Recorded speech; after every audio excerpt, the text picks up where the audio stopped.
अस्सलामुअलैकुम दोस्तों, मैं हूं लुकमान बुखारी और आज हम बात करने वाले हैं ए स्क्रिप्ट्स के हवाले से।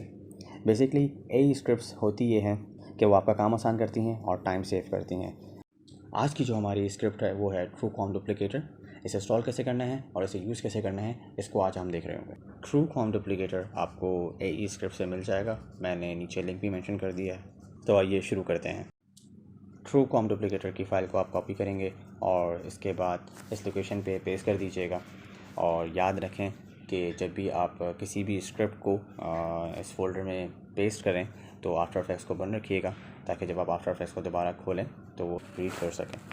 ट्रू कॉम डुप्लीकेटर का बेसिकली फंक्शन होता ये है कि वो किसी भी कॉम्पोजिशन की कॉपी बना लेता है, और ताकि अगर आप दूसरी कॉम्पोजिशन में चेंजेस करें तो उसकी पेरेंट या चाइल्ड कॉम्पोजिशन के अंदर वो चेंजेस ना आएँ।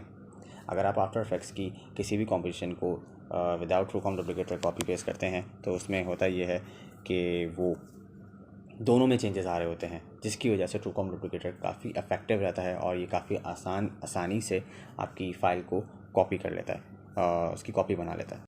मैंने एक एनिमेशन पहले से बना दी थी just to give you a guide कि अगर हम किसी भी कॉम्पोजिशन की कॉपी बनाएं और उसमें चेंजेस करना चाहें तो वो दोनों में आना शुरू हो जाती हैं।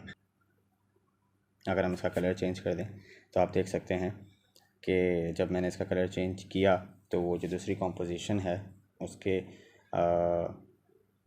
अंदर भी वही चेंजेस आ गए। जबकि अगर मुझे ऐसा ना करना हो और मैं चाह रहा हूँ कि जो मेरी पेरेंट कॉम्पोजिशन है या जो मेरी चाइल्ड कॉम्पोजिशन है उसके अंदर चेंजेस जो हैं वो ना हों, तो उसके लिए ट्रू कॉम डुप्लीकेटर यूज़ किया जाता है। सबसे पहले हम इस फाइल को रिवील करेंगे सोर्स प्रोजेक्ट के अंदर, और आपको दोनों फाइल्स को सेलेक्ट करना लाजमी है ताकि ट्रू कॉम डुप्लीकेटर जो है वो इसको रीड कर सके। जब आप इसको ट्रू कॉम डुप्लीकेटर को विंडोज़ टैब में फाइंड करेंगे आफ्टर इफेक्ट्स के, और अपने हिसाब से उसका नाम आप सेट कर लें एनिमेशन का, तो उस कॉम्पोजिशन का, ताकि आपको आसानी हो उसको डुप्लीकेट करने में और उसके बाद रीलोकेट करने में। जब बहुत सारी फाइल्स होती हैं तो ये इसके लिए काफ़ी इफेक्टिव रहता है।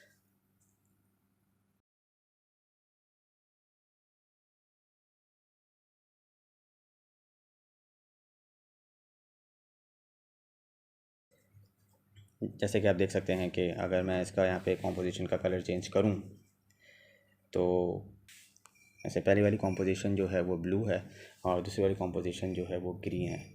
सो ट्रू कॉम डुप्लीकेटर यही काम करता है और हमारे लिए आसानी कर देता है जब बहुत सारे प्रोजेक्ट्स की जब बहुत सारी कॉम्पोजिशंस की हमें कॉपीज़ बनानी होती हैं और उसमें मिनिमल चेंजेस करने होते हैं। यही था आज का हमारा quick session about true com Duplicator.